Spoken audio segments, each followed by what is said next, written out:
Afro Fish OG.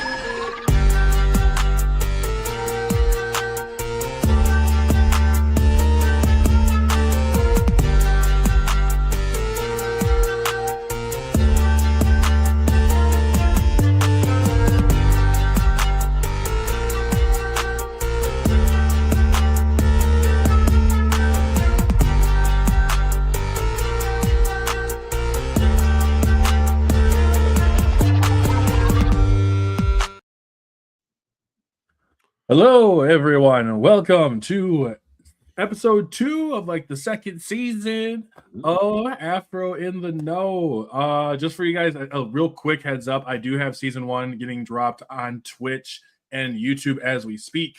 I should have done it earlier, but I'm not gonna lie to you, I completely spaced it. So, happens to everyone. But I hope everyone's having a great day. I hope you're all doing good. I hope everyone's living their best life. It's January 2nd, right? It's the getting over the hangover day. Okay. It's everything's back up and running. It's a Friday. You're like, fuck, I'm so excited. I get to get the fuck off work for a weekend. Unless you work in healthcare, then rip. Oof. Yeah. I just work in healthcare. So, but today we have a special guest all the way over from the TikTok land of, well, soon to be America. Yeah. I'm gonna let you introduce yourself on this one, man. I'm gonna let you take it from here. All right, cool. Hi, my name is JPenumbra. I talk comic books and all kinds of nerdy things over on TikTok, Instagram. I have my own podcast called Comics Unmasked. You can find me every once in a while. I'm trying to get back to doing it normally on Twitch and TikTok, streaming Marvel Rivals or Destiny, whatever the hell I'm doing that day. But I am just the guy who really cares about diversity in comic books and things of that nature and making sure that there is more space for people like us. So I try to educate folks on how comic books actually work, try to educate people about how video games actually work. That way they're informed. That way they're not just listening to the propaganda they see from the idiots on the internet. I like that. Those are damn right straight to the fucking point. But that's awesome. And you're absolutely correct. Like there's always room for more people in the spaces, more people of color, everyone around every kind of spectrum possible. And you know what? We're at a point where if people aren't going to help us, we'll just do it ourselves. For sure. You know, and that's one thing I've noticed. I was actually the live I had earlier today was very much like that. It was you know, if we can't get people to help us, we will do it ourselves. And we're seeing it every single day with people in the comic book spaces, video game spaces, every single space. And I absolutely love it. I'm not gonna lie, I love to see it. So, you know, from the comic book world, because it's obviously comic books are different than video games, and so I don't have the same kind of expertise when it comes to like comic industry knowledge. Oh, okay. So like when we talk about, you know, obviously helping each other out, right? We're seeing it in space. We're seeing the rise of more people of color, especially when it comes to the content creation space. When it comes to comic books, what have you seen like through your years of doing this? So, I originally started out doing this back in 2015, 2016. I had my own website called On Comics Ground where I talked about like the comic books, reviewed stuff. Well, I would even get review copies from major publishers and whatnot. And then I took a bit of a break around 2022, 2021. And from the time that I started doing that fresh out of college all the way up until now, it's been a rise of what's felt like there was innovation starting to occur when it comes to diversity. And then we saw a lot of pushback from the alt-right nonsense. There was like like everyone tries to try to understand, when did Comicsgate first come about? And it was the day that Riri Williams first was announced as to be premiering in Invincible Iron Man. There was a solicitation that dropped where they showed her first big cover photo that was like her with a hologram of Tony Stark behind her. It's a great shot. I love that shot to this day. I forget who the artist who did it, but Brian Michael Bendis, very famous co-creator of Miles Morales, was going to say, hey, I want to create another black superhero. and he created Riri, and it was a great launching point for a lot of folks. But that was kind of like the straw that broke the camel's back for a lot of individuals when it comes to they were tired of people like Sam Wilson, they were tired of Jane Foster Thor, they were tired of Laura Kinney had just taken over, X-23 had taken over as Wolverine because Wolverine finally died. Imagine that. Hawkeye was Kate Bishop at the time, and you saw a lot of these heroes passing the torch, and you saw new stories coming about, but all these different like cisgendered heterosexual white men very much just go, we don't like that we're not in the spotlight anymore. So they started to have issue with that. They had like all these different complications. So it was very much this advent of seeing these gatekeepers come in and say, we want to go back to when politics weren't involved in comic books.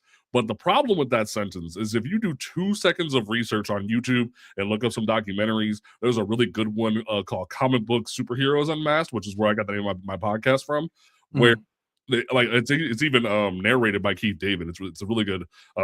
Then I have to because if it's Keith David, then I have to. Like, there's no choice. You know, it came out back in like 03, 05 ish, around that time period, where like they started rolling out digital comics. They were talking about the entire history of the medium. If you look back at comic books have always been political. They just want to reframe political as not white, not straight, not like cisgendered. They see it as a problem that women are getting rights, that Black folks are getting their own comic books, that they want us to have to work and grind for years before we get anything. Like that, like the thing that I hear a lot of people say is, I like Sam Wilson when he's the Falcon, but did you? And it's that kind of conversation where you prefer us as tokens, you prefer us as sidekicks, you don't like when we're given prominence. And it's even to the point where people will say they love Milestone, they love Static Shock and Icon Rocket and Hardware and whatnot. But do you? That's the question that I always try to pose to people, is that a lot of folks say they like Static, they like Icon Rocket, but in reality is they genuinely don't actually care. They just like it's always a battle where you see people say, oh, just go create your own thing. Oh, but that's still woke too. Even if you are like even if you go create your own thing, right, it's always going to be woke because it's political, because you're not white, because you're not straight, because you're not a man. That means it's political, which is a flawed statement. But you've seen, like, to their credit, Milestone was a big start of that. The idea that Black folks could create their own comic books. You just didn't see a lot of people try to take control of that narrative and actually make it to where you could see Black indie comics until about, I would say, the early 2000s, 2010s, I believe, is like where you started to see indie stuff coming about with the advent of social media. And because for the longest time, the publishers controlled the narrative. And they're like, one thing that we can even get into is the fact that the comic industry was held up by a monopoly for like over like 30 years, and no one ever talks about that. So if it weren't for a monopoly that Disney and WB and all these publishers were funding, the comic industry wouldn't exist to the like up until 2022. So it's a very interesting story. I guess I never even knew that. Yeah. So I guess my question to go through. Well, we'll start way long ago, and I got a couple people in here as well, both on TikTok and YouTube. So for those who are on TikTok and YouTube, hello. For all those who are in here, obviously Black Scorpio, who's in here, Smiling Jack 2, who's in here, and also Space Outlaw Bebop, who's in here as well. He's the new one. I don't think I've ever seen him in there before. So hello to that. He said, I don't know, Lincoln Clay was badass. And I think there's a difference, though. I think there's a difference between characters. First off, we'll start with something real quick that he mentions here. There's something like between characters who are badass, because a lot of characters who are badass, but it doesn't mean that they're good. I think, for example, I always say Doom guy, right? Doom guy is an absolute badass. He is a monster, but he's not in depth kind of character. He's not an in-depth character at all. And I think that's fine because he fits what that media needs him to be. Badass does not equal good. Badass does not equal well written. You know, and like if I have a character, like I think Static is a mixture of both. For example, I think he is extremely well written, and I also think he is absolutely like an absolute monster, like for his powers. I think we should, I personally, this is just me, but I think that the term when we use things like, oh, this guy is just a badass, we're looking at it through a very superficial lens. Of course, Superman can be badass, but that's not who Superman is, like on the regular, you know? And I think that's also something that kind of gets in the way of what can make a good character. Just because he can power scale the fuck out of other characters doesn't necessarily make them good. Dude was moving planets before the early 2000s and they reset him. Like Superman he was sneezing breaking the whole galaxies away. Yeah, no. Like it was insane, you know what I mean? But I also think that you're right when it comes to the fact that, you know, when we say that, you know, comic books were not political. I actually Smiling Jack, you mentioned Captain America 1 is him literally punching Hitler. Well, and what's so funny is about that statement that there's the idea that Captain America punched Hitler in his first issue. It's the fact that Bucky Barnes was trying to convince kids to sell their excess paper for war bonds back during World War II. It's the idea that genuinely, like, there's so much politically driven stuff in comic books, but people don't actually do the research. Like, there was a time back during the 60s, once World War II was over, where a psychiatrist came into Congress and said, comic books are bad for the youth. Batman and Robin are gay, Superman is a communist, and Wonder Woman is teaching women to be independent, so comic books need to be policed. So they had to change the entire narrative around comics for so many years, and it's so funny that we just forget about that, because prior to the Comics Code Authority, comics were very liberal. Like, the first few issues of Superman were written by his creators were two Jewish boys from Cleveland, and but Cleveland is 30 minutes from me, so I'm very well acquainted in this. And they like straight up had Superman in those early issues, like going up against the rich people, the bureaucrats and whatnot. So it's real funny that once the war was over and the government kind of got to look into the comic books a little bit, they're like, ooh, we don't like that Superman is fighting bureaucrats. We don't like that Wonder Woman is independent. Oh, Batman is running around with a boy in tights? That's concerning. So they had to like make Wonder Woman have more time with Steve Trevor. They had to have Superman basically become the poster boy of America. They had to have Batman and Robin have girlfriends. Like it became a whole shift in the narrative to where everything was kind of like independently overseen, but the government had to approve it as well for like about 20-30 years. And then what ended up breaking the comics code, ironically enough, was writers like Stan Lee basically getting letters from politicians saying, hey, heroin, drugs, they're on the rise. Can you write comic books about this? And the Comics Code Authority was like, no. But Stan Lee was like, I'm gonna do it anyway.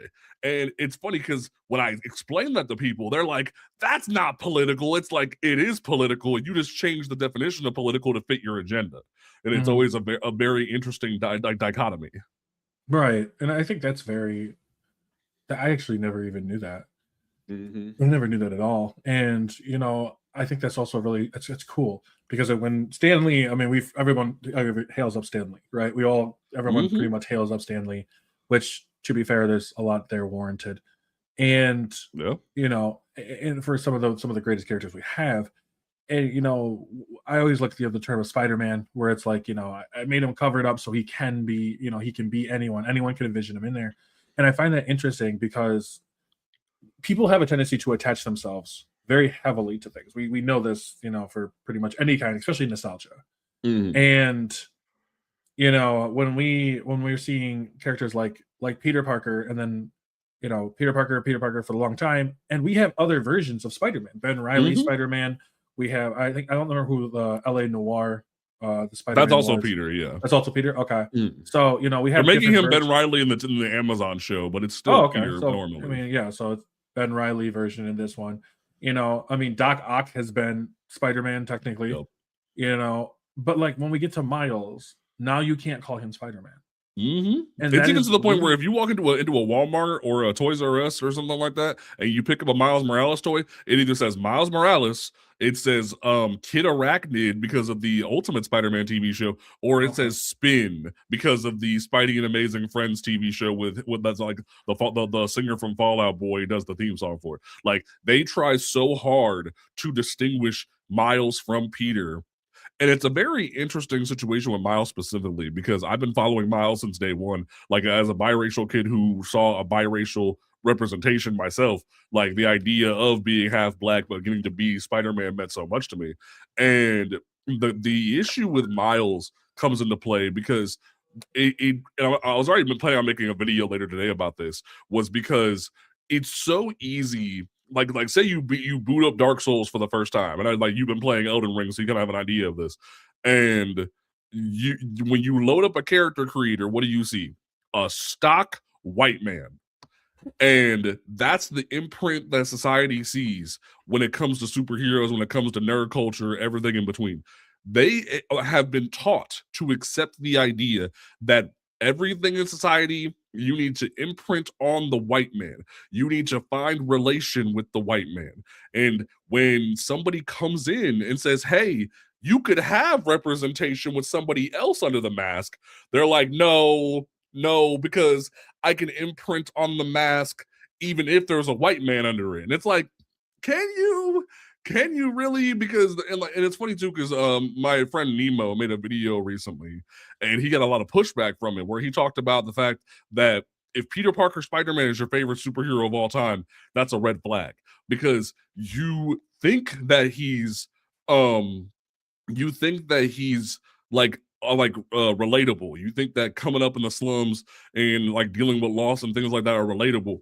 But in reality, a lot of the things that like Peter deals with as a lower middle class person, it's what a lot of people of color deal with. It's a lot of marginalized people deal with. Like, yeah, white people deal with it as well. But Stan kind of did something like unintentional, where he kind of made Peter too well relatable to where now if you put anybody else in that suit, it's problematic. And now even the idea that Peter could retire or Peter could die, everyone thinks it's the worst thing ever. And the idea of Miles coming in and replacing him, it's the devil. But it's Right. like the story is still the same. You just don't like the idea of relating to somebody who doesn't look like you. You want you want to imagine there's somebody else under that mask. You know, and that's really true, because when we saw the Williams you mentioned before, Riri Williams. You know, Riri Williams, Sam Wilson. Well, he's not my Captain America. He's not my whatever. You know what? Fine. He doesn't have to be yours. Yeah. But if you don't want it to be, if you don't want that to be your Captain America, that's fine. Keep it pushing. You know, there's plenty of comics with Steve Rogers. You know, there's plenty of comics. You know, we see this with like even people like the Lantern Corps. You know, where it's literally a collaboration of multiple different species of aliens. You know, and I like seeing more representation in here. Overall, just it's plain and simple. I like seeing more representation. It's not just for me, it's for everybody else who also looks similar to me. You know, I think this is just me personally. I think when it comes to a lot of people who are white and who are like, well, you know, we don't have to see representation, but when you're all used to the default character being someone that looks like you, you're not going to notice the outside of things. Yeah. You know, if I've tried to use it in like a much simpler term for people, but if all I eat is like a cheeseburger with cheddar cheese on it, and you give me something, I'm not going to notice any difference. But then all of a sudden you give me something where it's like, okay, you give me a one with Swiss cheese. I'm like, oh, what the fuck? Yeah. You know, it sounds really simple, but it is definitely an issue that we have throughout everywhere. And it starts with teaching people from a young age on that what representation actually is. Yeah. You know, I mean, these adults, I've given up. I'm gonna be honest with you, I've pretty much given up. It's crazy too, because like like say what you will about the whole like Miles's like whole name or a different name is on like a toy. There are so many kids that are able to feel represented when Miles is on screen, or the fact that even Snoop Dogg and Oprah were taking buses of kids to go see the Black Panther movie when that came out. The idea that they felt represented because they were finally on the screen. But you try to explain that to white people. You try to explain that to masculine presenting individuals who never have to deal with the idea of a woman having power when it comes to like Captain Marvel or Wonder Woman. And they see the even like modicum of an idea of someone else being represented. It doesn't for them, it's not, oh, that's cool, I want to learn about that character. It's, oh, I'm not represented anymore. They very much just go, oh, this is a bad thing. Where's my representation I've had for decades upon decades? It's not a, oh, that's cool. It's, oh, I'm losing out now. It's like FOMO personified, where they're losing out on what they had despite them eating good for so many years. Well, interesting enough, a couple things in there too. One, you can have both. Like the one thing they don't understand is because we live in such, and this could be also big. I don't know, maybe because of this is like canon, but it could be because of capitalism, the way that we live in our world and our society. But one has to be knocked down for the other to, in their minds, has to be brought up, and that's not true. Like you can have good, well written characters, and this is that can be that are black, that are whatever, all across all different spectrums. That's great. I love that, and I love seeing it. Yeah. The problem that I have with it is, one, it's not anything on the representation of the characters. It's the fact that a lot of the people, especially, and that's why I use older compared to younger, and this is why we need critical thinking skills in this and media literacy, because especially these adults, they don't have the literacy skills to actually know the difference. They will say that they want good, well-written characters, but a lot of adults do not have the literacy skills to actually understand the nuances in these characters. This is why a lot of their mindset will sit into red versus blue. It's red versus blue. It's good versus bad. When you are sitting there telling me that you did not know that the Empire was actually like or based on America during the Vietnam War, and you're sitting there being like, oh, I didn't think the Empire was bad. That is concerning. Yeah. It's crazy. There's a great YouTube video by Lindsay Ellis where she breaks down with like actual Nazi studies of like people who studied the rise of Nazism, the rise of fascism, and talks about how there was two different generations of fascist regime, and then explains how the fascist regime transitioned from like Stalinism into Nazism, and how you can kind of see that switch over from the Empire into the First Order. And it's very interesting because so many individuals don't even realize that, like, George Lucas, say what you will about like the man and some of his like weird choices over the years, like putting a teenager in a tube top, like, and making a teenager also not wear underwear in the originals. Like, he made some weird choices, but he was very groundbreaking and also very woke for his time. Like, for him to go out of his way to put a woman in the lead, despite like that first making her the damsel, but then putting her in charge of an entire like fighting force. The idea that he made a black character be prominent in the second one, the idea that he was so revolutionary with so many different concepts, but then the minute that the Acolyte comes out, they start freaking the fuck out. They're like, yo, black people, women. It's like, bro, what do you mean? This stuff's been like this for years. Like you haven't been catching on by now. Like, you think Padme just sat there and took that ish? She was grabbing guns with the rest of us. Like, you like you think Ahsoka, like, everyone wants to praise Ahsoka Tano. Ahsoka Tano is one of the greatest. Everyone called Ahsoka Tano a Mary Sue at launch, but then Rey comes out and everyone's like, oh, this is the worst thing ever. And it's like, bro, y'all were saying the same shit about Ahsoka Tano 5-6 years ago. And it's just the same. Luke was also very similar to, like, and I'm saying, I was like, I don't think it's also fair to call like a Mary Sue to Rey. Do I think some things could be written better? Oh, for sure. Like, there's definitely there's a lot of flaws for sure. Yeah, and I've said, like, I try to use it like called like Mary Sue moments, where you're just like, okay. And I was like, if y'all are okay with the fact of Rey, or getting mad at the fact of Rey, who beat up, or not beat up, I should say, but was able to overpower a weakened, just took a bowcaster to the gut Kylo. Right. But you're okay with Anakin Skywalker just literally like fucking around into a giant fucking droid ship, blew the droid ship up, and was able to fly out somehow. Let's try spinning, and that looks cool. It's like, bro, come on. Like, I always say, like, they had no clue what the fuck to do with Anakin in that sense. Like, they had zero clue. Yeah. Like, oh, it's kind of like pod racing. No, that's not. That is not. That's like me. I get into my fucking Hyundai, and then one day I just walk into an airport, and I'm just like, yeah, I think I could fly it. It's Why? like that scene from Snakes on a Plane when like they're like, "Hey, yo, Keita, can you fly this?" It's like, "Yeah, I've done it on my PlayStation at home." It's like, it's some what? Fast and the Furious type bullshit. Like it's some Fast and the Furious type bullshit. Like and so like that's why like I you know I see moments in Star Wars because I will be honest, I was one of those ones where I was like, dude, some parts of this doesn't make any sense.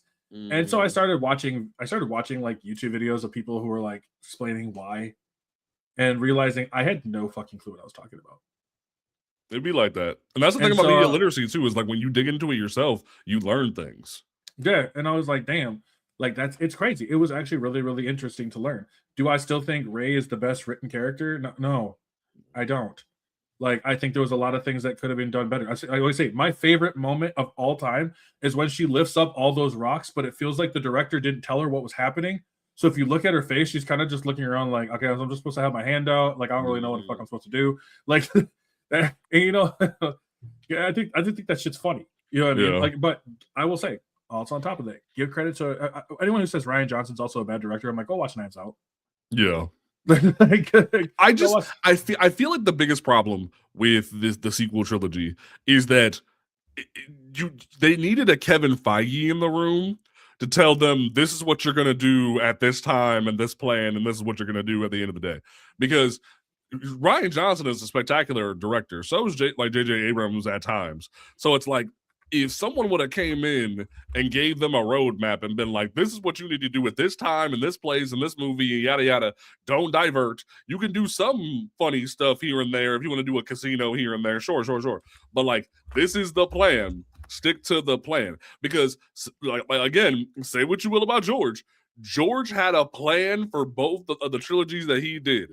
Did he change some things over time because he was a perfectionist and wanted to modernize things? Because back in the day, like, he didn't have the resources to do everything the way he wanted to? Sure. Like, when like a lot of purists get mad about the changes that George makes over time, I'm like, bruh, get over it. Like, if you were doing this stuff, you'd understand. And it's like, when you actually sit there and understand that if someone would have just came in with a framework and told them what was up, they'd have been fine. Like, one of the biggest crimes, I never like hate on Rey specifically. I will always say that first trailer for the first one for the sequel trilogy, when that hit theaters, when that hit YouTube, they had a plan to put Finn as the Jedi, to make Finn the important main character. But because of the racist backlash, they pivoted and said, we would rather deal with sexism over racism.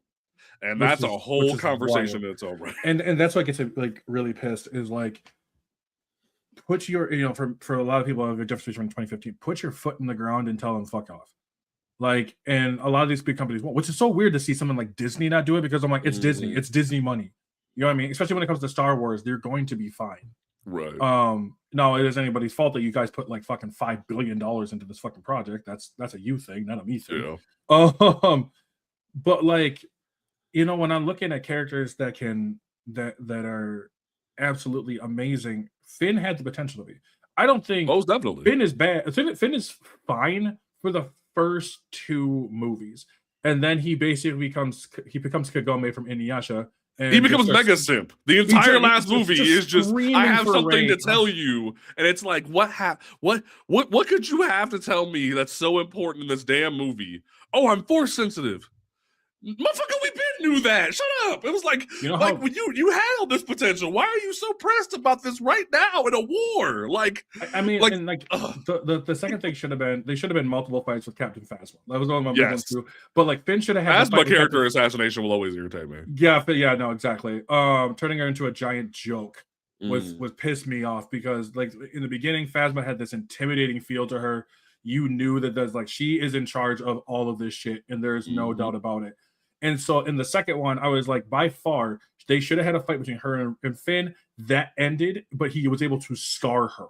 And for sure. She's like, well, like Kylo is taking the mask off. Well, he's taking his damaging his his other helmet or whatever, and he damaged it and takes it off. She puts that back on with it, and so you kind of get that dynamic between, while he's kind of trying to separate, she's entrenching herself even more. So by the time that they're fighting, like I would say in the third one, when they're riding horses on the ship thing, fuck it, whatever. So like when they're riding horses on the ship thing, like all of a sudden, boom, Finn gets attacked, this time by Phasma. And it's just those two are duking it out into their own separate room. So while you have Kylo and Rey, who both should have fought the Knights of Ren, yes, during that time, you have Finn in his own fight. And here's like I will always say, the minute Supreme Emperor Smoke, whatever the fuck, started to be prominent. Like I will always I always mess up his name on purpose because he's just ignorant. It's annoying because it's like I get you wanted a Palpatine representation, but the whole movie should have just been somehow the Knights of Ren funded Kylo's rise. Kylo is the head of the First Order. Kylo was the one you need to pull back from the light. And yeah, like in like a great parallel is because I was just watching The 100, the CW show. You can put a kid in a powerful position if you have the right motherfuckers under him. And you could have easily been like, the Knights of Ren are doing this, Phasma's doing this, and have the final turn be Kylo fighting the Knights of Ren with Rey. That would have been cool as the final boss. You didn't need a Palpatine, a Snoke, whatever the fuck. You didn't need all that. All you needed was those three elements was Kylo, Phasma, and the Knights of Ren. And the Knights of Ren should have been the final movie. Because the idea of you carrying Phasma through all three, because when you really think about it, Phasma's the Boba Fett / Vader, Kylo is the Palpatine. If they would have ran it like that way everybody's plot diverges the right way, they'd have been fine. But they got cold feet. And if they were also on top of that too, if they also wanted to get that whole thing about seeing Rey turn to the dark side, right?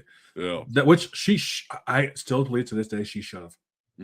Even for 5 minutes, it'd have been great. Even how interesting that would have been for her to actually be the one to, and I thought about this one time too. I was like, her to actually kill Kylo in the second and take up that role.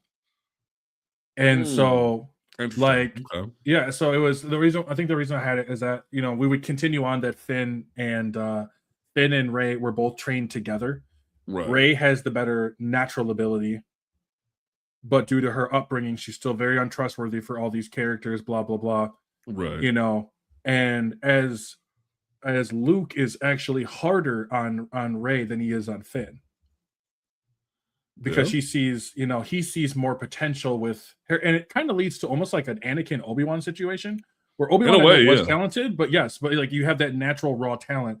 And so Luke is trying to he's worried of almost another Vader situation. And he actually ends up creating a Vader situation because of the fact that she actually ends up the one to kill Kylo. She kills Kylo, and at that point, that is something that Phasma sees.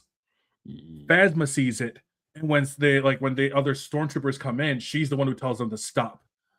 And Kylo is dead. She killed him. Yeah, it could have been Poe and Finn versus Rey, and that like that could have been the battle to bring everyone home at the end of the day. But it's just like, I think the biggest problem with the sequel trilogy is it's a really big ass basket of member berries rather than a good story. Because one thing that Dave Filoni did with like Mandalorian and Boba Fett and Mandalorian again, despite me not liking the Mandalorian character, I'll move on. Like, I think what they did was give you member berries and good plot, because that's what Filoni was trained on under George, was member berries plus good plot equals people actually paying attention. But the problem was JJ came in and said, here's a whole basket of member berries and nothing else. And Rian Johnson said, here's a good plot. And then JJ Abrams came back in and said, hey, here's more member berries. And it's like, there's so much shit with that. And I think I've pretty much completely like deleted The Rise of Skywalker from my brain because it was so bad. It was just I don't like saying it's a bad movie. It's a bad Star Wars movie. Like, it is a bad Star Wars movie. I think it's actually very pretty. It's a very visually gorgeous movie. Yeah. But like, you're sitting there and you're watching and you're like, I feel like it's like a very shiny frosting on like a plain white cake. Yeah. And you're just like, oh, okay. And at one point, you realize that they actually, when they broke the egg, part of the shell got in, and you're like, what the fuck? Somehow Palpatine returned. And so like, and it's like there's just weird little moments, like, yay, Lando's here. Oh, how did you teleport a lightsaber through the Force? And it's like, well, but they did it in the I'm like, I understand. And I told her, I understand that some of this shit got done in the comics. I understand it in other media. The problem is the casual audience doesn't know that. Yes, you can't just shove other media stuff into it without having to explain anything about this. And sure, you're showing bits and pieces of them. I mean, throughout the series, they show bits and pieces of them, like when they're showing the dyad. Explain more of the dyad, because the dyad does come through a little unexpected. It was something that probably should have been brought up maybe in the first movie. Yeah, like about a dyad in there, not in the third. And so like I don't, it's like I remember hearing people be like, well, JJ Abrams was doing damage control. I'm like, no, the fuck he wasn't. Nope. No, and that's the problem too, is that like you could have, like, like everyone always says that, like, oh, with the Sith there's always a master and apprentice, but like, what if there wasn't? What if there wasn't a master and an apprentice? Well, there's not. Well, because like that's the idea, is that like similar to how in Rebels, Maul just kind of gives dude like young dude the Sith holocron and goes, have a present. What if the Knights of Ren just went, have a present? Go find out for yourself. Go fall down the alt-right pipeline, Kylo.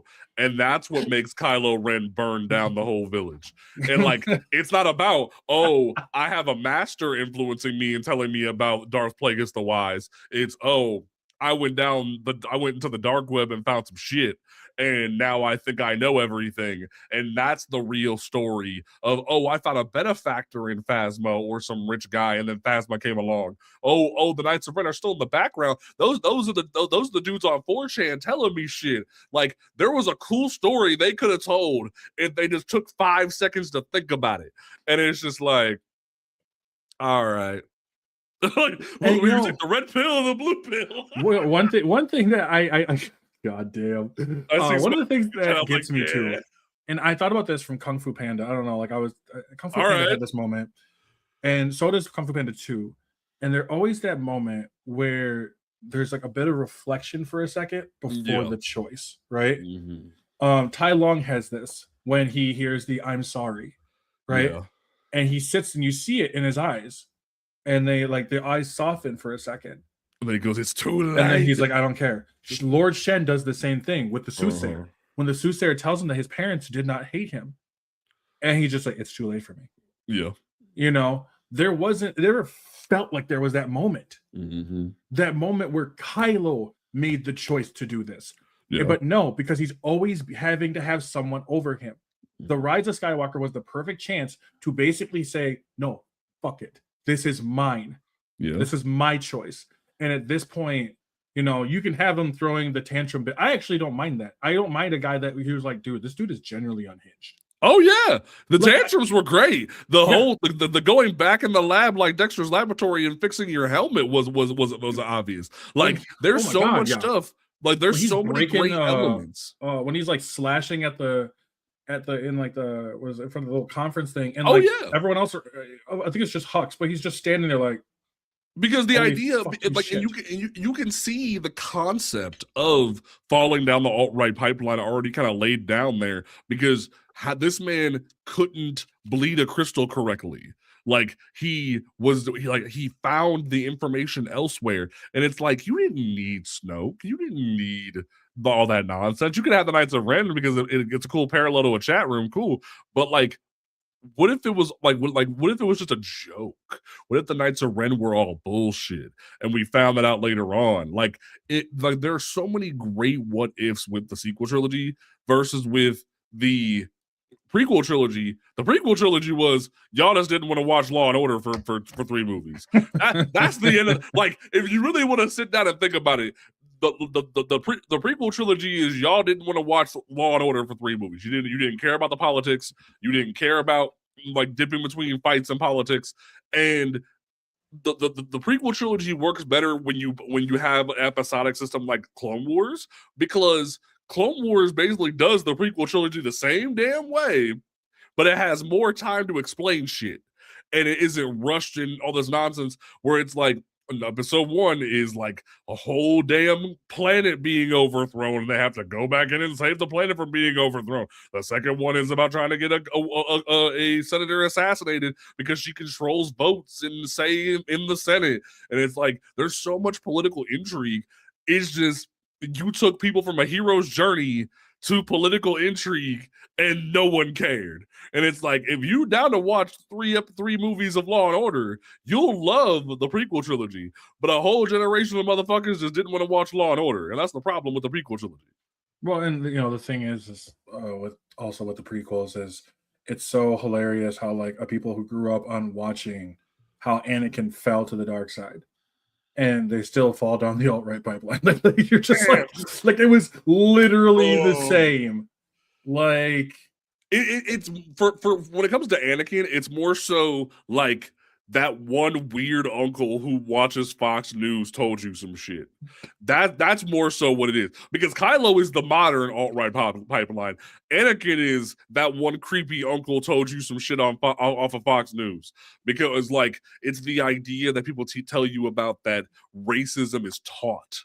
Like bigotry is taught to you. So the idea that you fall down into darkness and those concepts are coming from you were taught these things, despite you having good in your heart, you're being taught these things. A great parallel is Secret Empire, the Marvel like event from back in like 2018, where the Red Skull takes the cosmic cube and changes Steve Rogers' perspective, where it's like, yeah, he's still good of heart. He's still pure and good and loves people and wants them to understand things and make them better. But he thinks the Nazi regime is the way to make the world better. And that's what happens to so many individuals is they're good in themselves. Like they'll save a kid from a burning building. They'll like open their wallet for a veteran. They'll like go serve in the soup kitchen.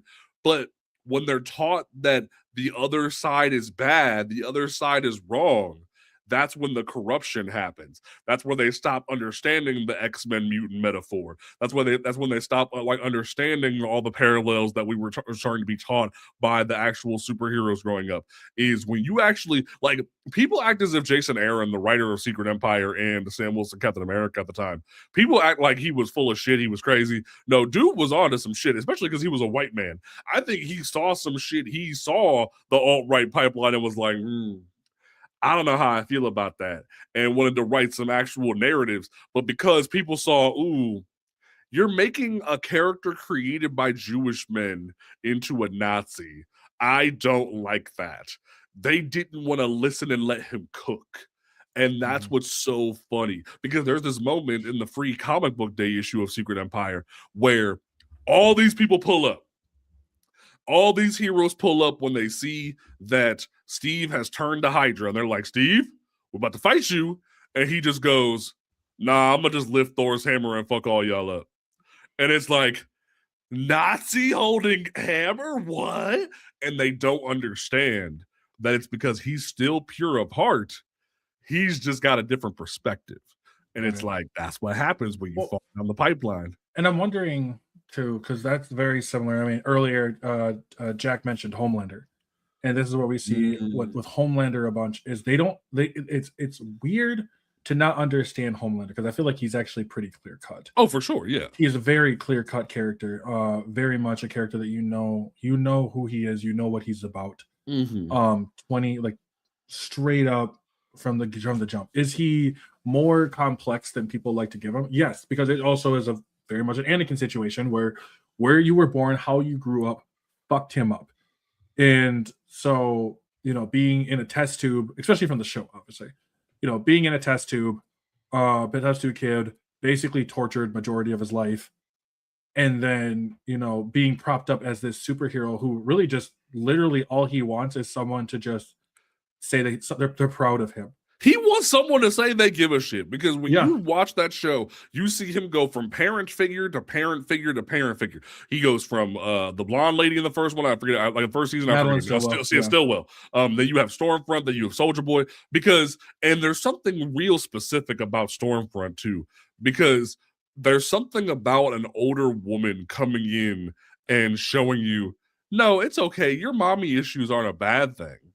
And that's the problem that you see a lot of time with insecure, emasculated men in society, where they see that, oh, me being told for so many years that I need to push those feelings down and just be a man is bad. Like they see that as what they're meant to do. But then a woman comes in and goes, it's okay. You can be vulnerable around me and let it out around me, but you're still going to be the man that I need you to be out there. It becomes toxic in the worst ways, where you're not able to function properly, especially when we have taught these men for so many years they can't show their emotions. They can't be real with people. And it's like, that's Homelander is toxic masculinity personified. And there's a whole generation of people that love him because they don't get it. And that's what's so funny. That's why I'm so excited for DCKO boss fight coming up, which is like this tie-in to the current event going on DC, where they're going to see Superman dog walk Homelander, and they're going to be like, ooh, about that. Well, and that's, oh, right. Well, and honestly, it doesn't take much to understand that. But like, I think the thing too is, because I also want to bring this up to the absolute, because in the absolute universe, like, I have fun with the absolute universe. Mm-hmm. Like, say what you want about it, people will be like, oh, it's just ridiculous. It's fun. It's just, it's Elseworld. I love Elseworld shit. And so when I'm looking at it and I'm like, you saw Batman beat the fuck up of a bunch of fucking white supremacists. Like a whole episode of him running them over with his big ass bat tank. Mm-hmm. And then realizing it didn't actually make him feel any better. Yeah. And he cried. Like, he cried over it. And there was so many people who were like, well, that's stupid. Why would he run over white supremacists? Because this Batman does. Well, it's so funny too, because there were these dudes on Twitter who were like straight up saying that he was beating up like normal citizens not doing anything wrong. And I about crashed out, because they were even saying, oh, he's doing this to people who looked up to Charlie Kirk. And I'm like, brother, do you not see the problem with that? And it's like, that's how crazy society is. No, it's because the reason, and I'm so happy to get into this, because it's like the way that racism is so normalized in our society, that unless there's so many people, and they all, because of the normalization and a lack of critical thinking skills, mm-hmm. they actually, unless you walk up and they're like, fuck you, nigger, to your face. Mm-hmm. And anybody else who gets mad at that, I can say it. One, it's my shit, my show, and if I get fucking dropped, that's on me. So if they go and they say that to their face, then it's like, okay, well, then we have an issue. But the same people who would be like, I think it's probably a good thing that, y'all lived better in the 40s when you didn't have rights. You know, it's wild, because I talked about this on the podcast a while back when the issue first came out, because the only reason why they're so upset about it is because a character they like is doing it. They wouldn't care. Martin Luther King, right? Like, they wouldn't care if a black character was beating up some racists. Like, hell, there's been plenty of comic books about like Black Panther beating up the Klan and shit like that, and they don't care about that.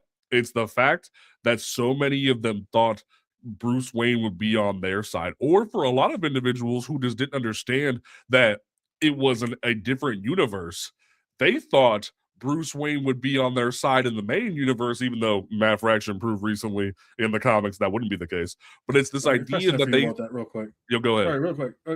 Sorry to cut you off, but like, there's something that I have to know about, because I heard it from another content creator, and they were talking about Bruce Wayne not like using his being a billionaire, but he's not helping people at all. And I was like, but that's just not true. Yeah, no, I heard that recently, and like, here's the thing: Bruce Wayne is psychotic. There's nothing to like be around about that. There was a great thing that Panda Red put out a while back where he talked about the fact that like Bruce Wayne taking in these children and making them eat rats and shit like that. Like, dude's crazy. Like, we all know that. Like, go read All-Star Batman and Robin the Boy Wonder and you'll understand that Bruce Wayne is crazy. But like, there's some like there are plenty of great representations of Wayne that the Wayne Enterprises giving to the poor, giving all this that he can. The problem is it goes back to something Stan Lee said about the World War II age of comic books, or like that, and also Denny O'Neil said it as well. There's only so many times that comic books can just have Superman fly over to Germany and pick up Hitler. There's only so many times that you could have mainline Batman give to the poor and like try to fix everything. Or a perfect example is something they tried to do recently in the Black Panther comics was they straight up were like, hey, black folks, come to Wakanda. We'll open the borders. Come live good. And then one American made a mistake and they shut the whole immigration program down and kicked everybody out. And it's like, people were going to eat good. And it's like, when you want to explore those different things in mainline continuity, it becomes very interesting because sometimes you'll see different political pieces come out about it and stuff like that and here and there. But sometimes the escapism has to reach a limit for some people, so you don't always see it in the pages of the mainline continuity. But like, there's been plenty of issues that address the fact that Bruce Wayne gives to the poor. There's plenty of books that talk about it, and people don't understand that because so many people on TikTok, Instagram, they love to nitpick. They like to say, "Oh, Bruce Wayne would vote for Trump." No, the fuck he wouldn't. Bruce Wayne has the Epstein list right now. He just knows he can't release it. Like, and that's interesting. It's the same shit.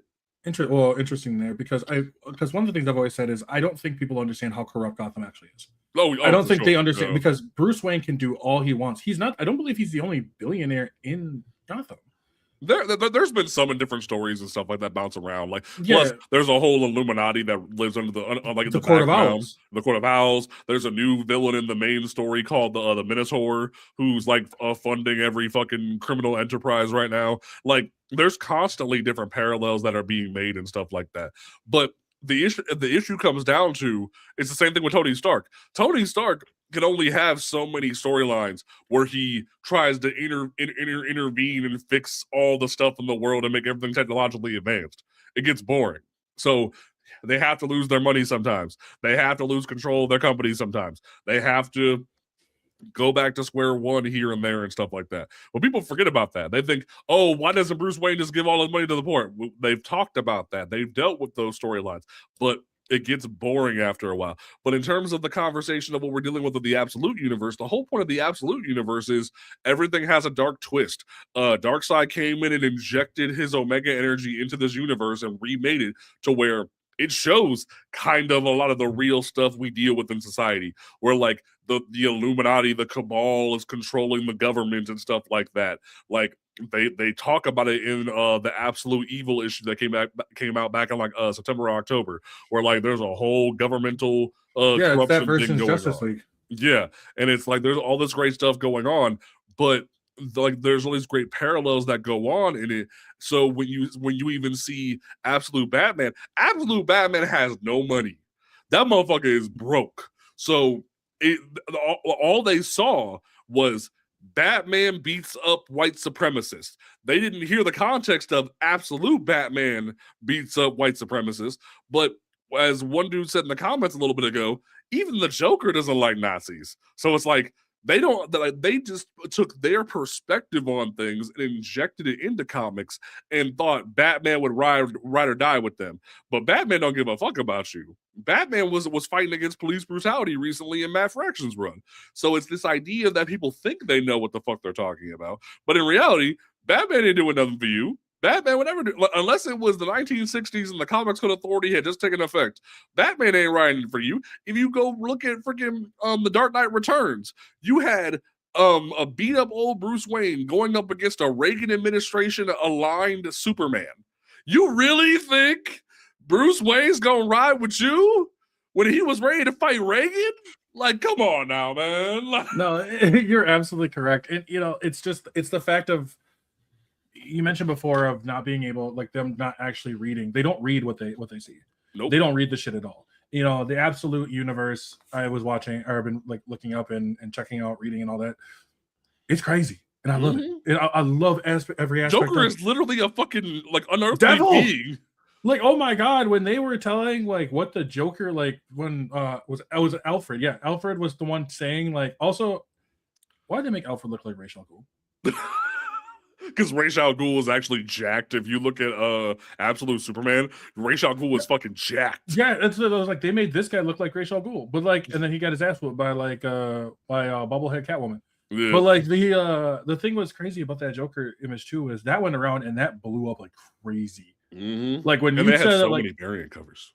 oh yeah, when you like the and like, it was just the more details you got of it, like the more intense it was. Like, the fact that like the red lines on his head were actually where the end of his mouth is. Yeah. Like all that. And I'm just like, even the bits in like when Jack Grimm, when he's talking, and it's like, someone brought this up in a video and it made so much sense. It's almost like that version is trying to get out.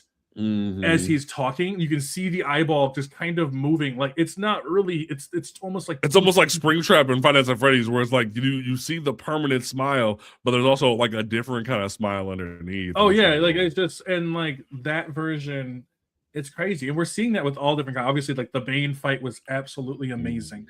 But it was interesting too that I love the bit of like, when I saw the bit of like him and Bruce Wayne and Wayland, right? Yeah. I saw Bruce Wayne and Ethan Bennett from the Batman 2004 series. I love that one. That was a fantastic one. That series so and much, that's bro. what I saw so much of, like during that bit when he got turned into. I'm like, oh, this is just the Batman. Yeah, like this is the Batman. Like it was so cool to see. And I love the little changes and stuff in between. These changes are good. Changes make stories good. And if they feature new characters, like people were being pissed off about the fact of Barbara Gordon they have a black girl, Black Barbara Gordon, and they're like, wow, Barbara Gordon ain't black. Barbara Gordon can be literally whatever the fuck I want her to be. Yeah. Like, I was like, I don't think you fucking get that. Like, Jeffrey Wright, fantastic Jeffrey Wright. Great Gordon. Best, I will die on this hill. Like, screw Gary Oldman. Jeffrey Wright is the best Jim Gordon we've ever got in a live action Batman movie. I will die on that hill. Love him in the Batman. Loved him in Dispatch. Oh my god, dude, fucking amazing. And I loved him in American Fiction. Loved him in Hunger Games. Like, brother is talented as hell. Yeah, I haven't seen Hunger Games, but like, and seeing when I see, fuck, I lost my train of thought. But like when you saw like they have like a black Jim Gordon, and then they had a black Barbara Gordon, and now it's just like, well, now you can't do that. Blah blah blah. Why would you do something? And I'm like, first of all, like, get over it. Second of all, you're getting mad at the fact of characters being changed in different ways, especially in different universe settings. Yeah. And always the one they always seem to bring up is, well, why can't Black Panther be white? He was. Well, it's complicated because here's the thing. Like, I tried to explain this to people back when Journey Smollett played Black Canary in Birds of Prey. There's been so many iterations of so many of these characters that, like, I could give a fuck. But the problem is there's only been one Black Panther so far, RIP. But at the same time, the idea of you trying to put a white person as Black Panther, it defeats the purpose of having the Black Panther. It's the idea that Black individuals escaped the situation they were in. Rather than going and being enslaved, they found prosperity in a fantasy idea that a meteor came down and gave them innovation, and they weren't forced into slavery. They weren't forced into the society that was forced upon them, and they were able to find prosperity in a different way. But they don't want to hear that. They hear colonizer and they get upset. They don't want to see the idea that someone could prosper without white influence. They hate the idea that something could be great without white influence. That's why they use the Ryan Gosling edited White Panther picture. It's because they hate Black Panther the most because it gives them the idea that Black people could prosper without them. And they hate it. That's why that reminds me of that's why I see a lot of those dudes who are like red pill dudes who get pissed off when women do literally anything on their own.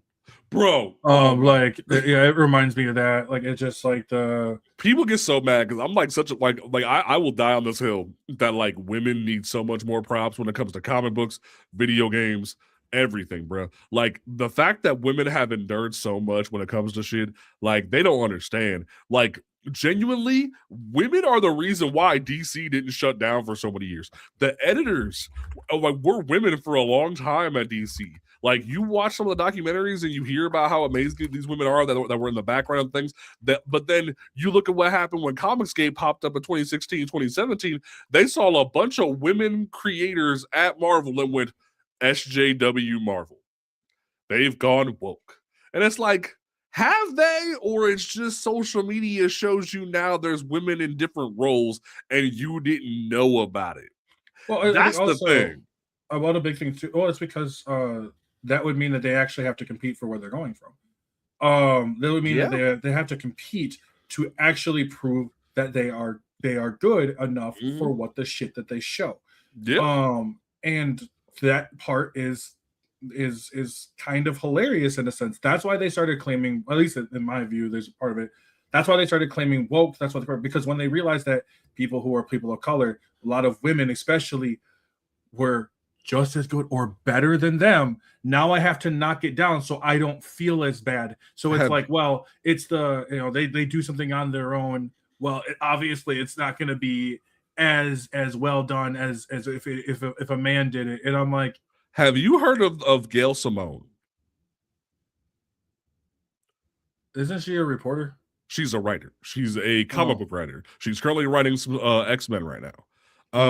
There was an incident in the 90s where Kyle Rayner, Green Lantern, it was in the 90s or the early 2000s, I forget. But he found his girlfriend murdered in a fridge. His villain stuffed his girlfriend in his refrigerator. And Gail Simone wrote a giant article on like about fridging and the mistreatment of women in comic books. So DC was like she was just this person. She was a writer. She existed, and she and DC straight was like, "You think you can do better?" And she was like, "Yeah." So she started writing Birds of Prey. She started writing Batgirl. And ever since then, she's been getting bigger and bigger gigs because she showed how actually letting women into the writer's room could change the dynamic. And some of the shit that woman has endured over the years, man, she could fill books. She could fill, like, there was this crazy situation that happened during the New 52 back in 2011, 2012, where DC was running around like a chicken with their head cut off. Like, everybody acts like the New 52 was the most prosperous time in comic books because they were making money because it was new number ones. Those motherfuckers didn't know what the hell they were doing. You had, like the perfect example was Gail Simone was writing Batgirl. Randomly, she got a call that she was fired, and then the next week she got rehired, and she didn't understand why. And it was like, the hell? Like, they didn't understand what they were doing. And then you get into things of like tokenism when it comes to black folks, the bury your gays trope when it comes to queer individuals like myself. There's so many different things that go on, and it's because people, like, I will always say the default in society is cisgendered heterosexual white men who think they know everything. So when you have a queer character, when you have a black character, when you have a woman character that's not effeminate, like, perfect example, Kelly Sue DeConnick was the woman writer who transitioned Carol Danvers from Miss Marvel to Captain Marvel. When Captain Marvel was released as like her first big entry point, and she had that full body suit, it didn't really look effeminate. It was very militaristic in style because she was military. They went, oh, that's a man. Especially when she cut her hair into the short little like military cut. That's a man. That's not a woman. We don't like that. That's woke. That's SJW Marvel. That was the one that they had in like Civil War 2 and stuff like that. They showed it in Endgame too. Yeah, it was an Endgame. I'm not gonna lie to you. I was never. Maybe it just doesn't look good on Brie Larson itself. It may not look good on Brie Larson, but it was fine for me. Yeah, it was fine. It's really fine. I remember I was just like, oh, okay. But it's like all the white dudes in comics games started to call Captain Marvel and subsequently Brie Larson Carl Danvers instead of Carol Danvers, and it was like, yeah, you know how stupid y'all sound? That y'all mad that a woman doesn't want to be effeminate? Do you know how stupid you sound? That you trying to control what a woman does? Yeah, it's all control. Everything comes down to control. They want to, that's what we talked about in Rogue, for example. Yeah. Well, Rogue always got that fat ass on him, and I'm like, they shrunk her ass in 97, and I'm like, you fucking gooners. Like you sit there. I'm like, bro, the worst part is gooners, especially because a lot of it is white men gooners, expect to be pandered to. They expect to be pandered to, and I'm like, they don't need to do that to you. They don't need to do that for you. Like, and that's the thing. We have a Carol Danvers situation. Any character that tries to sit outside of like, I need to literally go fat myself later on to this character, and I'm like, that just shows. Or a perfect example to throw back like more in your territory is look what happened with South of Midnight. You had grown ass men, and especially Asmongold's bitch ass, who was out here like, yo, I can't fap to this child, this 14-year-old black child. I can't fap to this, so it's bad. But what was the game? The fucking the Japanese like sword Silent Hill Ive. Silent Hill Ive. Well, no, it wasn't that. No, it was like a cyberpunk like space video game that had like anime titties and shit. I forget what it's called. Cyberpunk? Like it was like a video. No, it wasn't cyberpunk. It was like an anime style fighting game that like it was like Zenless Zero or some shit. I don't fucking know. But it was some Zenless Zone Zero. No, it was like something like that. It was like 2025 game releases. Like, but regardless, they were like, what like because their whole thing was they want more video games to cater to them so they can goon. And it was like, y'all do realize that like children, and like even throw it to the Silent Hill conversation, the minute they're like, oh, I can't goon to this, it's a problem. Look at Ghost of Yote. They're out here calling it Ghost of Woke because old girl's out here doing her thing. But when a masculine presenting woman was in the first game, y'all ain't say shit. But the fact that the woman's in prominence now, it's a problem. Well, and that's the thing. Like, also Hazel's 19, to be honest. But the one spot I was using Silent Hill F. Silent Hill F. Oh, she's 19, but like even still, even at 19, that's a child, bro. Like it's that's fair. That's fair. Like when I look at Silent Hill or Silent Hill F, and they were like, oh well, you can't look up her skirt, right? You can't look up her skirt, and I'm like, I'm pretty sure she's like middle school or something like that. And so same thing, same thing with how was it? Oh, Haley from Spider-Man.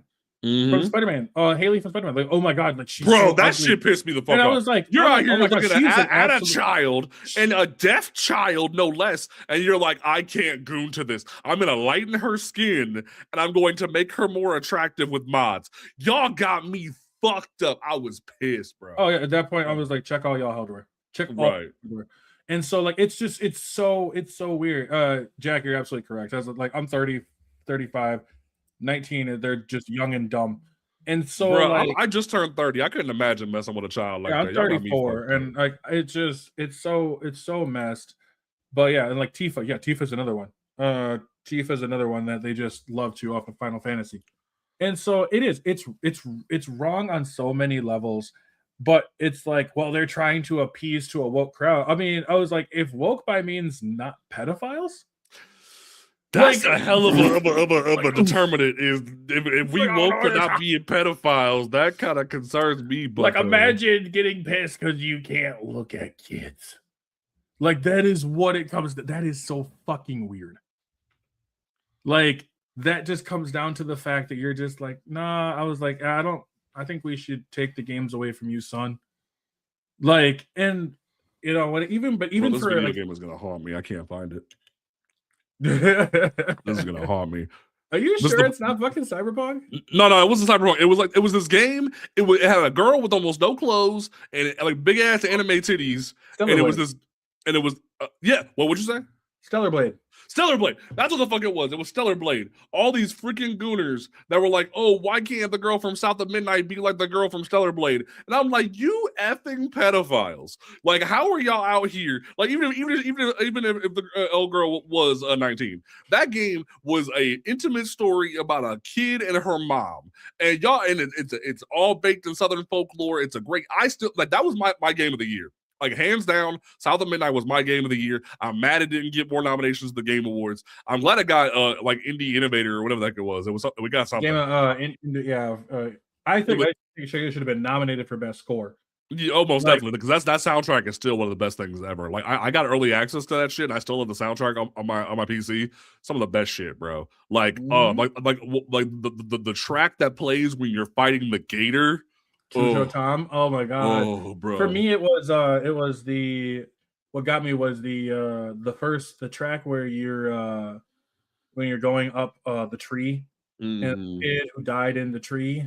Oh, bro. The brother, and like his brother feels terrible. Like, he didn't realize how, like, they were so young, he didn't realize what he was doing. And like the kid died in there, and like I was just like, bro, that is so wild. Like, this is just, oh my god, it's so sad.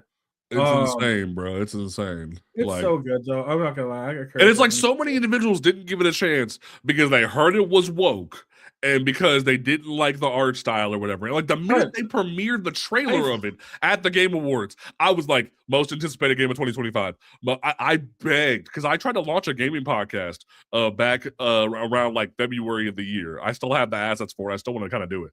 And I tried in the first couple episodes to get the creators of the game on the show, and they were lined up, but then they got busy with the release. And it was like, genuinely, that team is so passionate, and they got hung up because like one of the girls talked about that she wanted to make sure her team was diverse and whatnot. They clung to it, trying to treat it like it was the devil. And it's like, you even had coons out here trying to say that the game was bad and that like it was too much representation for black folks. And I'm like, how much of the Kool-Aid have you drank, my guy? Like, if you out here saying this goofy ass shit, and it's like, they'll be real quick to be ball and gun gamers playing 2K and Call of Duty, but the minute they actually get a game that represents their culture, they get mad.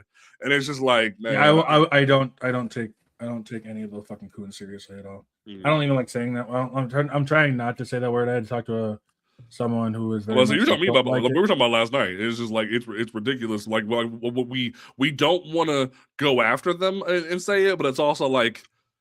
And that's why I'm like trying to correct the way I say it, because it comes off as very disappointingly. I don't expect us to all be a hive mind. I don't expect us to. That's just unreasonable, and I wouldn't want that. But also, what I don't understand is why you are so okay with just burying your head in the sand.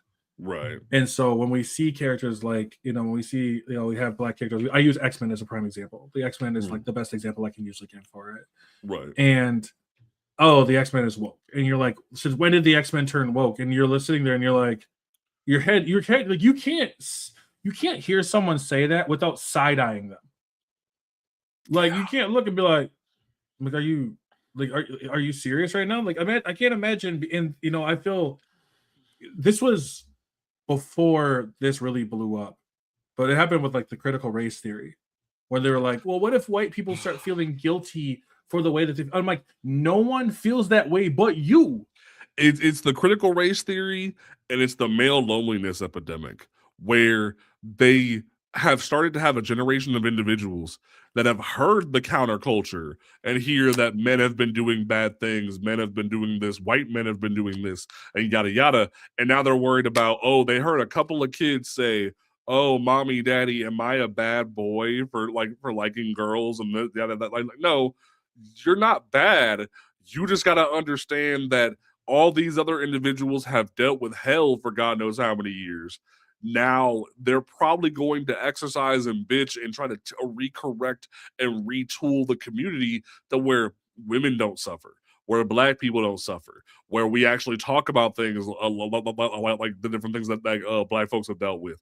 Like, there's been so many different things that we've dealt with. Like, I remember when Lovecraft Country talked about the massacre, and it was like, y'all like we're going into these deeper topics. We're talking about these different things. When Watchmen talked about stuff, and it was like, we're actually going to start digging into the history.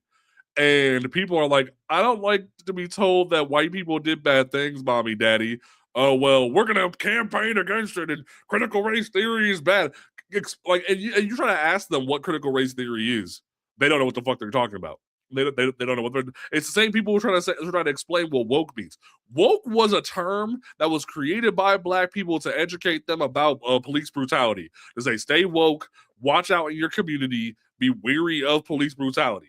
And people took that and said, "Oh no, now everything is woke." And the worst thing that you could possibly do is hear a black person say woke, because a lot of it comes down to when they see queer stuff or women being independent in the culture, and and that's when you start seeing the black elders say woke, and you're like, "Did you drink the Kool-Aid, Unc?" It's like, it is like. It leads into the toxic masculinity that we've dealt with for so many years, where so many individuals are like, oh, women can have rights. Oh, queer people don't need to be in the closet anymore and be on the DL. Like, man, living in Ohio, man, there's so many dudes on the DL, and it's like, yeah, that's the culture. That's the culture. That's how it is. I mean, that's how it is in Wisconsin, though, too. Like, and it's like the thing is that a lot of them fetishize it. They fetishize the independent woman in power because they think it's hot. Mm-hmm. They fetishize trans people. Yep. They fetishize that, you know, there's a lot of them that are either closeted or they try to fetishize the fact of LGBT people. Yep. And what happens is if you start treating them like normal people, you can't do that to them anymore. Mm-hmm. And so that's like, oh, well, they're attacking me, or they're trying to force their, you know, whatever their beliefs are on people. And you know, and I'm looking at it through the lens of a gaming lens, and I'm like, where was it forced on you in South of Midnight? You know, and they'll bring up characters like in Forspoken, right? Love Forspoken. It's a good game. It's a pretty good game. I actually like. Yeah, I like it's a great game. Is, you know, and I can understand people not liking Faye right away, but I was like, give her an actual chance to show you what she can do. Oh, because for sure. like the thing is that a lot of people don't understand like what character development is. Yeah. And just like it as a person, because they're like, oh, well, she just doesn't want anything to do with this. But no fucking shit. I'm going to be honest with you. A lot of us wish we could be isekai because our lives fucking suck. Oh, bro, no, right now. Especially our lives if it's like suck right now. Right. Now put you in a place. Now put you in a place where you are literally the savior of the world, and the first thing you do is you fight a fucking dragon. Yes, does that sound great? Sure, until the dragon's in front of you. Right, and it's one of those things too where it's like that they get so mad and they want escapism all the time. But it's like put yourself in her shoes. If you about your daily life and stuff like that, and you really just got dropped into Oz, wouldn't you be like, what the hell? Like it's like those memes of like when Astronomy Club was on Netflix, and they would have like, oh, black people in a horror movie and stuff like that. Like actually how people say, oh, how would you deal with a horror movie character and whatnot? Oh, motherfucker, I'd be gone. Like, fuck the white woman, I'm gone. I'm freaking the fuck out. I'm like, I'm not gonna lie to you. Like, if I go to some place and they're like, oh, these people, they have a tendency to get a little bit crazy at night. He's not finishing his sentence. There is not a period because I didn't fucking hear it. Oh, like, no, that's why it's so funny too. Because like when people get mad at Busta Rhymes in the Halloween movie, when he comes in like trick or treat, motherfucker, I'm like, who wouldn't do that? Who wouldn't do that shit? If you had to go back for the white woman, of course I'm pulling up and ready to fucking go. I'm gonna pull up and like, even if I don't win, I'm gonna at least go pull up and try if I have to go back. Like, people give Busta Rhymes a lot of shit and he kind of eats it to this day, but that's one of my favorite movies in any horror movie, where Busta Rhymes pulls up and just goes, trick or treat, motherfucker. And everybody hates on it, but I love it to this day because that's what we would do. Or we just wouldn't go get her. We'd be like, burn, bye. And like, it's so funny too. Even what was it? Dude who voices Kratos in the first trilogy, and he was in Final Destination 2. Motherfucker tried to get the hell out of the situation in Final Destination 2, and Death pulled him back in. he had to go to the hospital, and then he ended up dying with the white woman. And it was like, damn, that motherfucker didn't even want to be there. And it's like, It's just like, damn, like this is how it goes, man. You're absolutely correct. And like, I think that's the part too that people just don't tend to see. Yeah. Is the fact of like there's a bit of realism to, one, Faye is the type that, you get mad because she swears a lot. Oh, of course she does. I'm not gonna lie, she's a New Yorker. Yeah, I'm not really surprised. New Yorkers swear all the time. right. I swear. I'm not even from New York and I swear all the time. So like it's just like, nah, fuck that. You remember how many times the Witcher said fuck? Like, you're really mad at a teenager cussing? Who cares? Right. And so like I was like, she's literally being like, hey, we're so glad that you're here to save the world from 3 other fucking like basically like lead witches. Put that shit on screen. Put that shit on screen. Oh, I'm gonna put this right now. I'm so proud of her. I love that shit. Like to put that shit like on, how scary that would be. It is. It's a terrifying thing. Oh, for sure. So like we talk about the fact of her being like, well, I just don't want to be here. Like, you'd rather be at home with your cat. If that meant safe, yeah, she already showed that she can outsmart the dumb fucks that are trying to beat her up. Most definitely. So it's just like she can outsmart them. So it's just like at that point, like she's like, I just need enough money so I can dip. Like, and start a new life. That's what she was planning. Like eventually, yes, she eventually stays. And when you think about it, like people want to get mad at it, but look at how like Tim Burton's Alice in Wonderland is, or like if Wizard of Oz was actually realistic, and Dorothy showed up and was like, I'm trying to get the fuck up out of here. I don't want to deal with, like, if you actually sit down and look at it, the Wizard of Oz is pretty similar to Forspoken. It's just not fighting dragons and shit. Because even Dorothy was like, I don't want to be here with y'all. I want to get the fuck up out of here.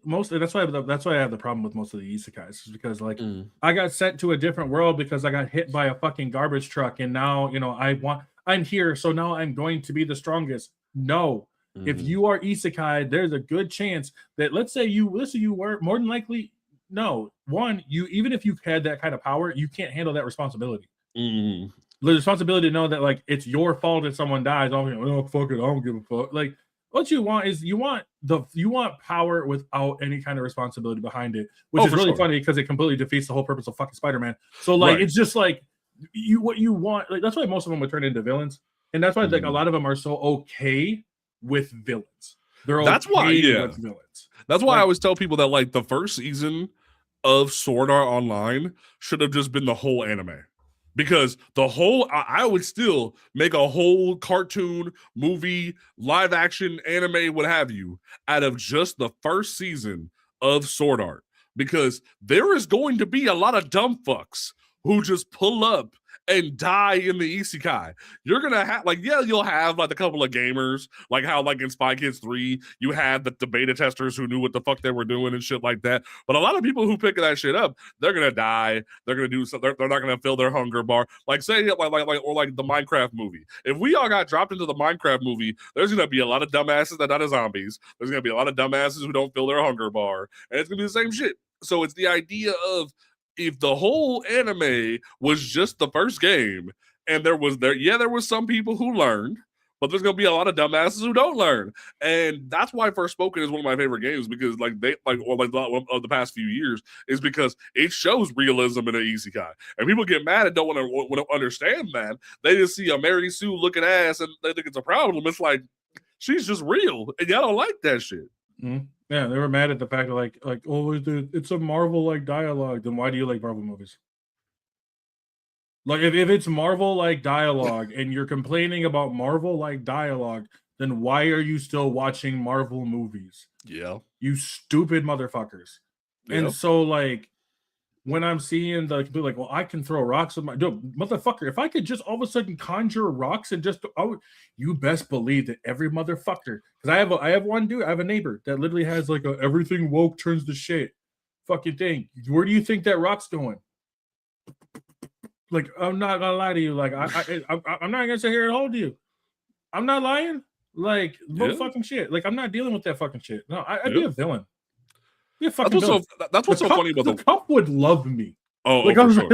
And it's so funny because the woke conversation will always fascinate me, because there's this great picture that Alex Ross did for the cover of Generations. There was this mini series during Marvel Legacy when they were trying to do the whole pass the torch thing. It's this really cool giant splash page that shows like X-23 or Laura Kinney becoming the new Wolverine and Logan behind her and Steve behind Sam and Rich Rider behind Sam Alexander, etc., etc. And there was some issues with it that I still am annoyed by because like old Jean Grey is there with young Jean Grey and stuff like that. But the majority of it, I wish I could like just edit out the Jean Grey part. Otherwise, I would love it. But what I love about that is you can look at that and you can perfectly personify the problem with the gatekeepers in comic books, as well as the gatekeepers and like the gators in every community. The minute to bring it home, like the minute they don't see themselves, they think it's a problem. When they can't imprint because they see a different skin tone, when they see a different gender, when they see a story that's not relatable to them, they panic. But you show Miles Morales to a kid, loves it. You show Black Panther, like they're one of the funniest, like one of the funniest and richest little kids on the fucking earth right now is what's his fucking name? The Rizzler? The Rizzler blew up because he was a chubby white kid who dressed as the Black Panther. Motherfucker was just a chill little kid who did a little thing and blew up online being cute and being like being chill. And even in the song that he made with Big Justice and his dad, had him say he was the Panther dressed in black.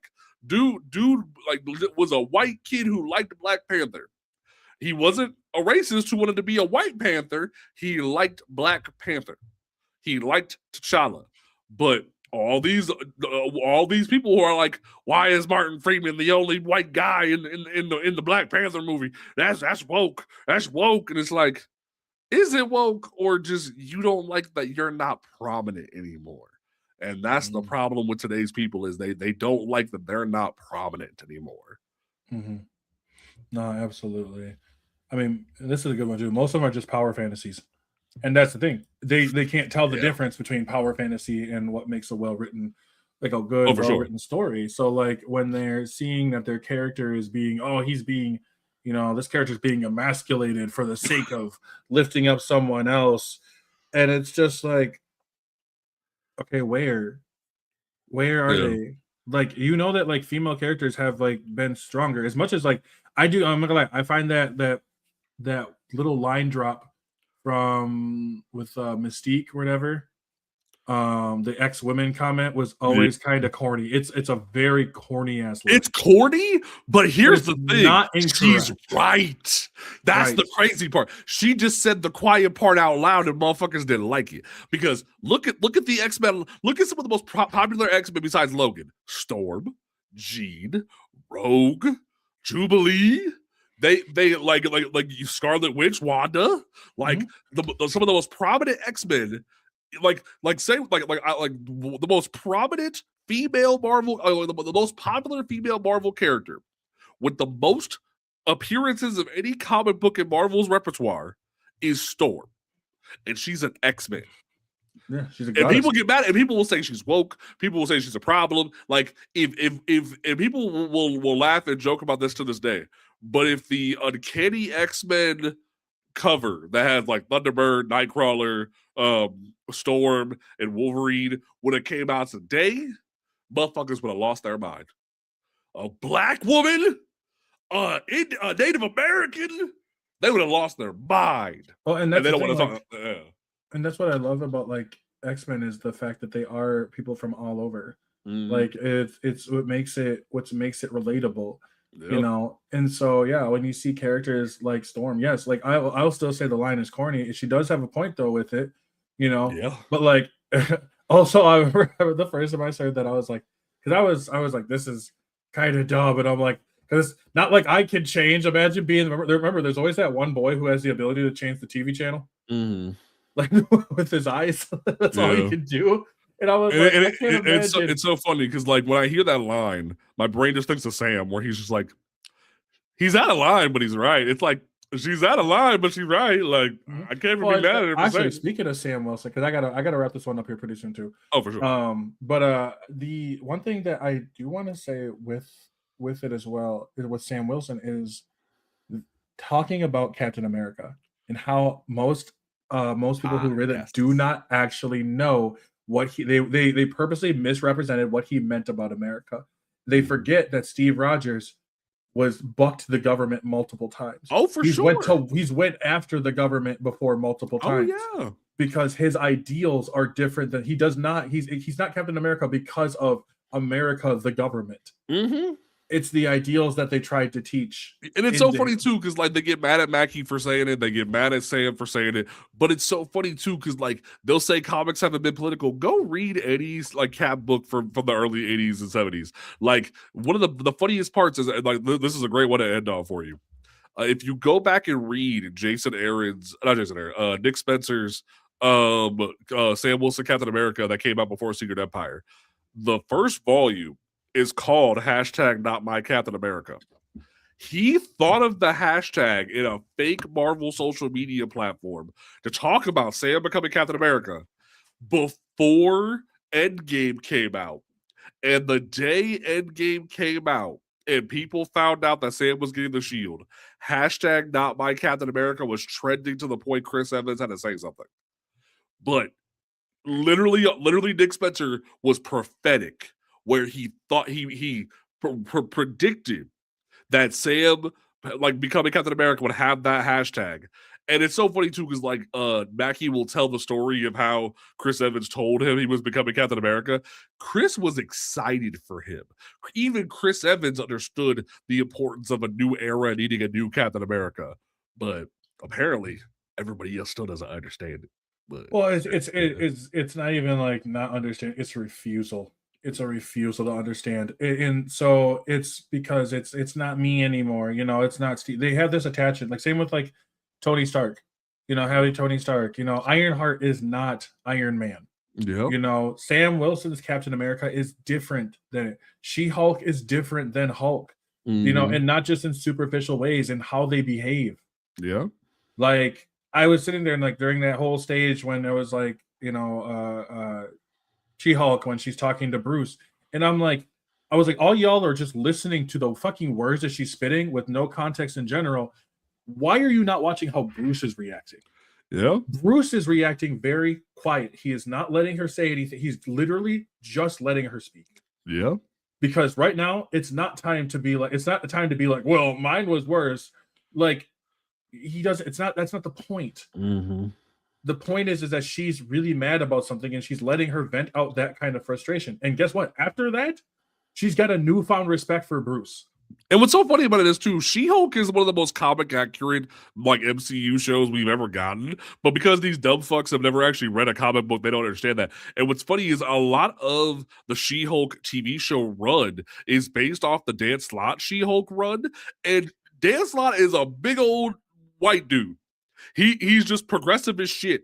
And people don't understand, like people like Dan Slott. The guy who created Wonder Woman was a guy who had his wife and a college student, like a college teacher's aide, living with him that became his second girlfriend wife. And he was all about uplifting women. So the fact that even back then, a man was uplifting a woman and giving them their true place in life, but they don't understand that. They just see it as woke. Well, it's because for She-Hulk, a lot of them only see She-Hulk as like some sort of sexual deviant that they can exploit. Yep. That's literally the only reason why. Because a lot of these people, the same men, whatever, they don't fit and say anything. Nor do they care about it. Because as long as they can control them in a way by saying that they're just some sort of sexual creature that I can imagine myself fucking. That's all it comes down to. And you know, it's one of those where I know once I get these all posted out and stuff, there are gonna be people all over that spectrum being like, "Oh, how dare you!" But it is. These are usually the ones that people. It was so funny is with like shout out to my girl Wonder Woman on TikTok. There's been a lot of people that have been coming after her for like being a Wonder Woman fan and standing Wonder Woman and actually like being a like prominent voice in the comic community. And they always go after her for being a woman. Come after me. I'm black and queer. come holler at me if you want to talk some shit. Leave her alone. Leave the other people who can't defend themselves and talk their shit, because I'll just make content out of your ass. I'll joke and clown on your ass till the cows come home. You white boys got something to say, come holler at me. My handle is at JPenumbra on every platform. Come see me. But that's the thing is a lot of them won't. They'll come after you with like some sort of proxy accounts and all this other kind of shit, because they don't actually know what the fuck they're talking about. They're ranting just to rant, because the world is not catering to them anymore. And you know what? I made a video a while ago saying that I feel bad for you anti-woke people. I actually do. Like there's a part of me that generally does feel bad, because this wasn't inherent to you. Someone had to drill this into your head. At one point, you never thought like this. Yeah. You never thought like this. And at some point, someone came up and put this into your head, saying that this is wrong. That seeing people that look like me, all that other kind of stuff, is wrong. That point, like it's early. I never got pushback on the video. I never got any pushback on that video. And it was because I tried to take it into a different stance of being like, instead of just attacking y'all dumb motherfuckers, because I believe that y'all are generally stupid, but I feel bad because you were taught that stupidity. Yeah.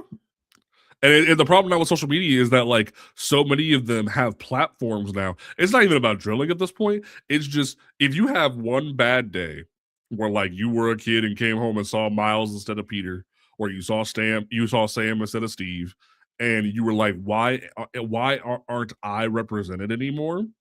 And then you heard some dumbass on YouTube or some dumbass on TikTok say, that's bad, it's woke.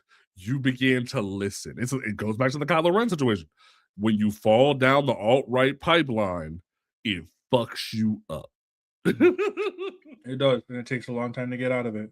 Yeah. As someone from experience. So I like when I'm criticizing, what I criticize a lot is my old self.